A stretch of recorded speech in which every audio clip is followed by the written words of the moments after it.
یہ اسے ہم سٹیک ہولڈر سیشن کہتے ہیں. کل ایک سٹیک ہولڈر سیشن اور بھی ہوا تھا. آپ میں سے کسی نے وہ سٹیک ہولڈر سیشن دیکھا؟ آپ پوچھ رہے تھے کہ سمجھا دے کہ کیا ہو رہا ہے. ایکچولی یہ سپریم کورٹ کی کل کی سماعت جو کہ لائیو ٹیلی کاسٹ ہو رہی تھی، ساری دنیا دیکھ رہی تھی، اور 15 جج صاحبان بیٹھے تھے اور 5-7 وکیل باری باری آئے تھے اور انہوں نے بات کی تھی. مقدمہ ایکچولی قوم کا مقدمہ تھا جس میں سٹیک ہولڈر قوم تھی، اور مقدمہ یہ تھا کہ ہماری پارلیمنٹ نے ایک قانون بنایا اور اسے پاس کیا، اور وہ قانون یہ تھا کہ سپریم کورٹ میں صرف چیف جسٹس فیصلے نہ کرے کہ کون سا مقدمہ سنا جائے گا یا نہیں سنا جائے گا، یا کون سا مقدمہ 3 جج سنیں گے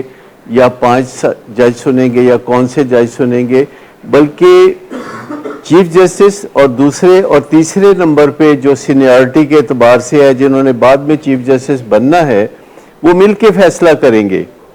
لیکن جب یہ لا پاس کیا اپریل میں ہماری پارلیمنٹ نے، تو سپریم کورٹ نے اس کو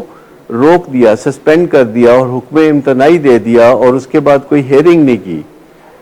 اور جس کا مطلب تھا کہ وہ جو طریقہ کار تھا پرانا، یعنی سپریم کورٹ کا چیف جسٹس فیصلہ کرے گا کہ کون سا مقدمہ سنا جائے گا اور کون سا نہیں سنا جائے گا. اس میں ایک شک یہ بھی تھی لا میں کہ ارجنٹ مقدموں کو 14 دن کے اندر لگایا جائے گا، جیسے کہ یہ ارجنٹ مقدمہ تھا. تو پہلے یہ معاملہ تھا کہ کسی بھی مقدمے کو، چاہے وہ ارجنٹ ہو چاہے وہ ارجنٹ نہ ہو، ان لمیٹڈ ٹائم کے لیے چیف جسٹس اسے روک سکتے ہیں کہ اس مقدمے کو نہ سنا جائے. یا اس میں ایک چیز یہ بھی تھی کہ اس مقدمے کا جب فیصلہ ہو جائے تو اس کو ودن 7 days سنا دیا جائے، بجائے اس کے کہ 1.25 سال تک بھی لوگ روکے رکھتے ہیں فیصلے کو. جیسے لاہور میں اورنج ٹرین کے بارے میں ایک مقدمہ تھا جس میں اورنج ٹرین کے کام کو روک دیا گیا تھا اور پھر فیصلہ کر دیا گیا تھا، اسے محفوظ کر دیا گیا تھا، اور 1.25 سال کے بعد وہ فیصلہ سنایا کہ نہیں، اورنج ٹرین تو بننی چاہیے. یہ ایسے ہی ہے جیسے سپریم کورٹ کسی لڑکی کے بارے میں فیصلہ سنائے کہ اس کی شادی جو ہے ابھی ہونی چاہیے کہ نہیں ہونی چاہیے، اس بارے میں ہم فیصلہ محفوظ کر لیتے ہیں، اور 25 سال کے بعد سنائیں کہ ہاں اس لڑکی کی شادی تو ہونی چاہیے. تو آپ سمجھ سکتے ہیں کہ یہ کتنے خراب طریقہ کار پہ ہم 70 سال سے چل رہے تھے، اور پارلیمنٹ نے جب اسے چینج کیا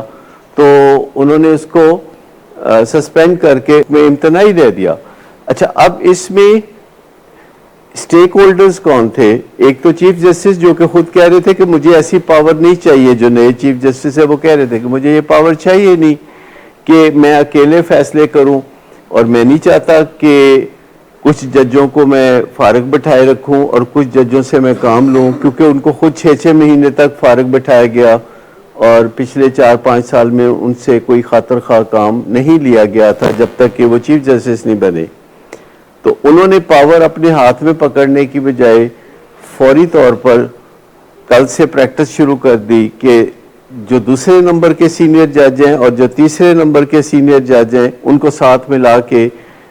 5 بینچ بنائے آج، جنہوں نے آج 70 مقدمات کا فیصلہ کر دیا. یعنی 70 مقدمات کا آج کے دن میں فیصلہ ہوا، کیونکہ جو پینڈنسی ہے، جو مقدمات ہیں، وہ تقریباً 60,000 ہیں جن کا فیصلہ نہیں ہوا. اور بیچ میں کل ایک چیز یہ بھی دیکھنے میں آئی کہ وہ جو لمبی لمبی باتیں کرتے ہیں وکیل، جس میں آدھے گھنٹے کا گئے کہ وہ 2.5 گھنٹہ بات کرتے ہیں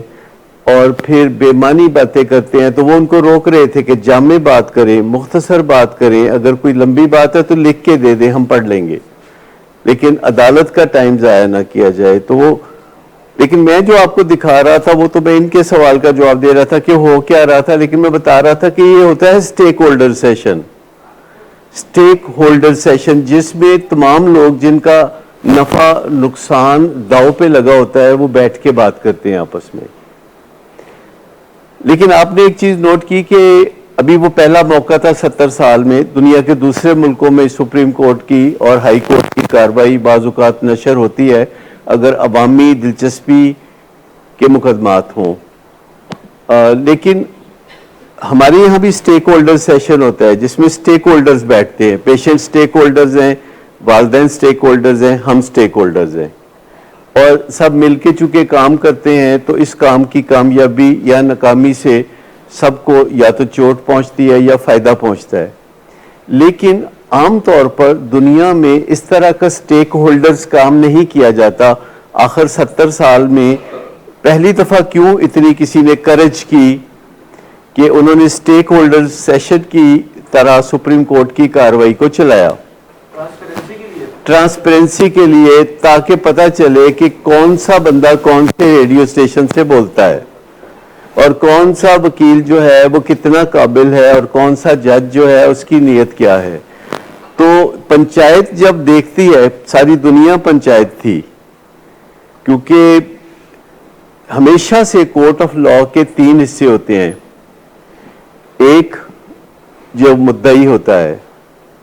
اور مدعا علیہ ہوتا ہے, یہ ایک حصہ ہے, مدعی اور مدعا علیہ. دوسرا جج جنہوں نے فیصلہ کرنا ہوتا ہے, اور تیسرے عوام الناس. ہمیشہ سے عدالت مکمل ہی نہیں ہوتی جب تک کہ بیچ میں عوام الناس نہ ہو.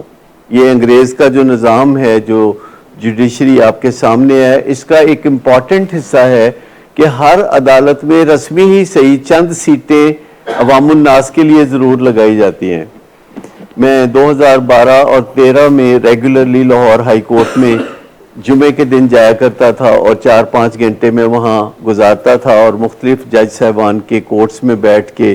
تو وہاں جو تجربات ہو رہے ہوتے تھے اور جو بات چیت ہو رہی ہوتی تھی تو وہ میں بڑے غور سے سنتا تھا. اور ابھی بھی میں سمجھتا ہوں کہ اگر کسی نے دنیا داری کو سمجھنا ہے تو وہ ہائی کورٹ میں جائے اور ہفتے میں 1 دن 2-3 گھنٹے سپینڈ کرے, وہاں عزت سے بیٹھے